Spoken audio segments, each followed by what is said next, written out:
back. This is Kia Vancouver's Soccer Talk on AM 650. Now here's your host, Tyler Green.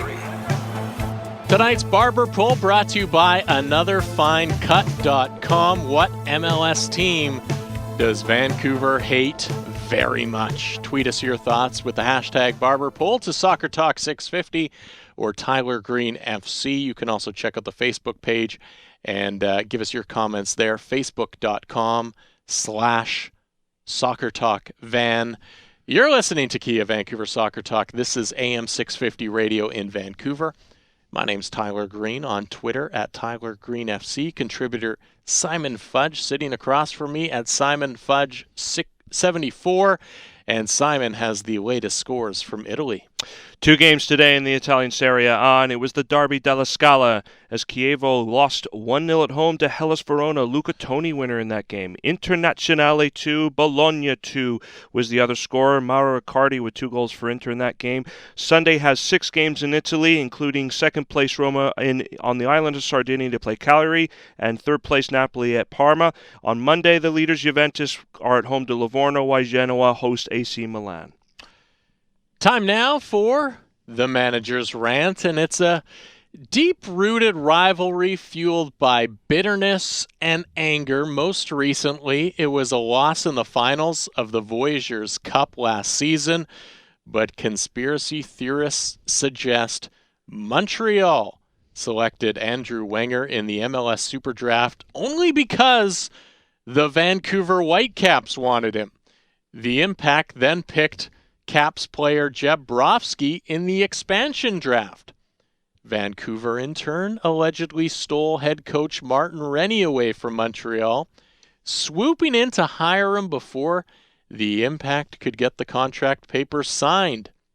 In May of 2010, during the Canadian Championship, the Caps needed a road victory against an already eliminated Montreal side to keep their chances of winning the tournament alive. Late in the match, the Impact players resorted to stalling tactics and seemed more concerned with denying the Caps a victory rather than themselves trying to win in front of the home fans in Montreal. In October of 2009, amidst controversial refereeing, Montreal came back to win the second match of the 2-game series and clinching the USL title. To make matters worse, former Caps players cheered, having now won the championship with the other team. The two sides also met in USL semifinal matchups in 2006 and 2008, helping foster the hostility. Looking back even further, when current Caps president Bob Lenarduzzi was coaching the Canadian national team, there was criticism from a number of Quebec-born players that they were overlooked to play for their country solely due to their being French-Canadian and playing for Montreal. But perhaps the greatest source of animosity happened on June 18th, 2009. In the final match of the Canadian Championship, the Caps needed Montreal to win, tie, or lose by less than 4 goals, part of the very confusing goal differential rule versus Toronto FC. But instead, the Impact fielded what many would consider a reserve team and ended up losing 6-1, giving Toronto a better goal differential than Vancouver and giving Toronto the winning championship title. Whitecaps players, management, and fans have never forgotten. Drama, conspiracy theories, and points of interest make this rivalry fun, and that is why the Montreal Impact are Vancouver's most hated Major League Soccer team. Totally agree, Tyler. And this is something that I've had some personal experience with over the years. It is at another level with Montreal as opposed to any of the other rivalries. that the Whitecaps have. I find their rivalry with Portland and Seattle to certainly be there on the pitch in terms of them wanting to beat them, but off the pitch and the respect between the organizations, far, far healthier. Same, I would say, is in respect with Toronto FC as well. There hasn't really been a moment, and even you could go to the couple of games against them in the Amway Canadian Championship, which the Whitecaps have been on the short end against TFC, as ones that haven't necessarily drawn up enough venom, as you say, as this rivalry has. There's a lot that goes about it, not just what happened on the pitch, but I think also off the pitch as well. And as I say, it's just at another level. And until there's something else that comes along that is going to match that, they will remain the team they hate the most. Costas Bonis giving his thoughts on Facebook, facebook.com/SoccerTalkVan, saying TFC and the Sounders are his two choices. Jeff Smith, while the Sounders and Timbers are rivals, they are least respected by fans as being good clubs, or at least being respected by fans and as good clubs. Montreal may be the most hated team if you count the past 10 years, but in MLS, I'd have to say FC Dallas because of the F blank Dallas chant, largely due to their chronic unsportsmanlike play, quote, diving. David Ferreira may be gone, but there are still plenty of divers left on that team. Peter weighing in, saying, hard to choose between Toronto FC and Portland Timbers FC. TFC, I really hate the fact that everything seems to revolve around Toronto.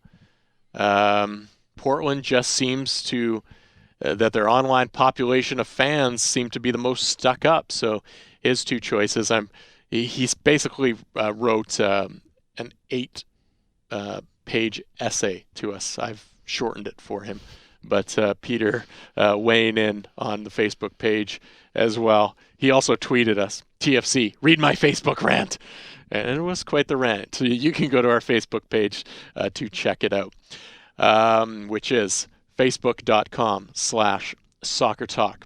The Vancouver Whitecaps were 2-1 losers to the Colorado Rapids earlier tonight. We'll hear from a couple players now, Andy O'Brien and Darren Maddox. Andy O'Brien talked to the media afterwards, which included myself and another member of the media, and basically talked about the fact that they were really just stunned at what happened and how it happened so quickly in this game tonight.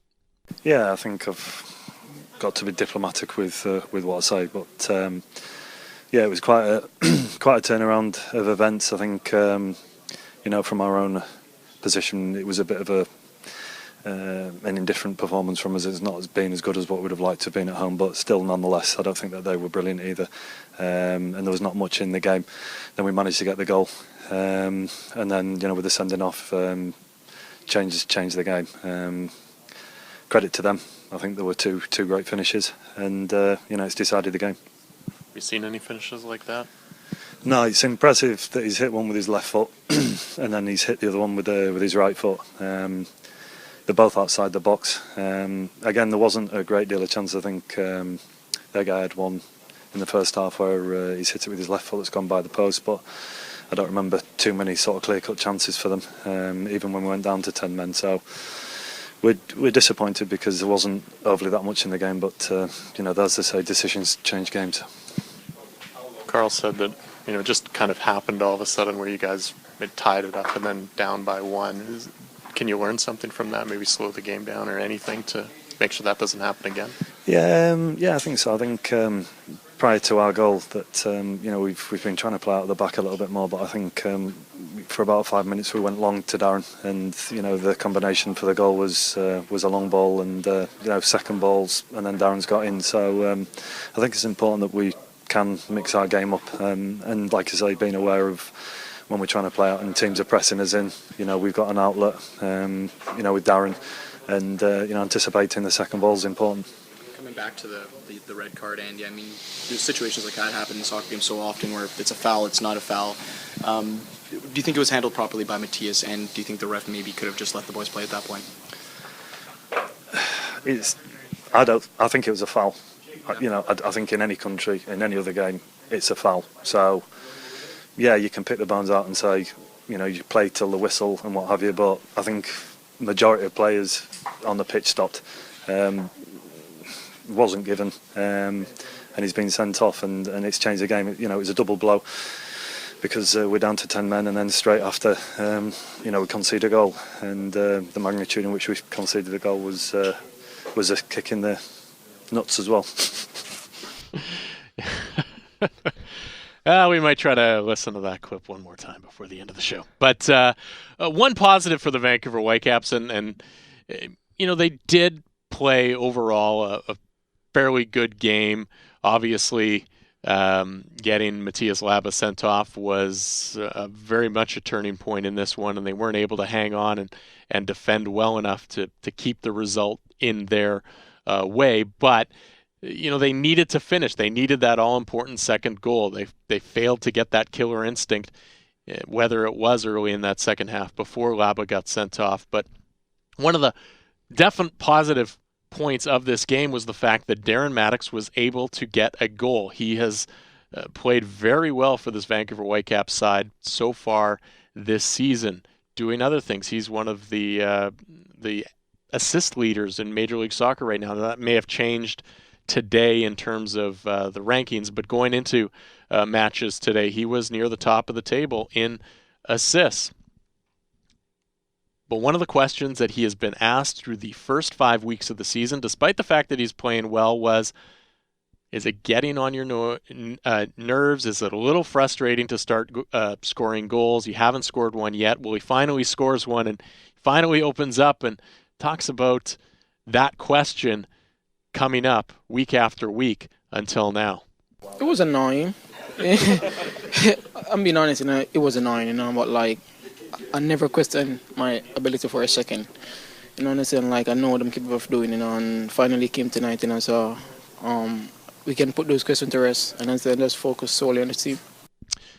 Kia Vancouver is the #1 retail Kia store in BC last month, selling over 70 new Kia vehicles to tons of local soccer fans, including myself, a Kia Sorento. I'm driving around now. You can be next. Visit KiaVancouver.com or at 396 Southwest Marine Drive at Yukon. More to come on the program. We're still hoping to connect with Declan Hill in about 15 minutes' time. He's in Norway talking some corruption in the game of soccer and talk about his new book that he has out. Just came out about 6 months ago or so. Talk about that as well.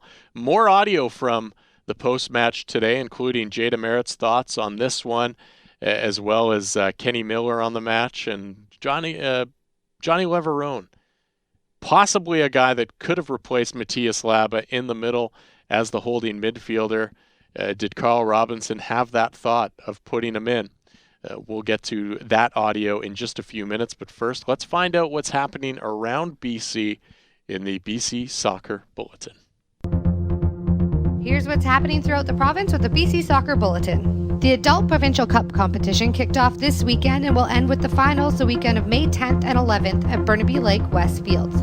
For schedules and results, visit adultprovincials.bcsoccer.net. The EA Sports BC Soccer Premier League is now playing. To learn more about the league and to keep up to date on the progress of our future stars, visit bcsoccerpremierleague.net and follow them on Twitter at BCSPL1.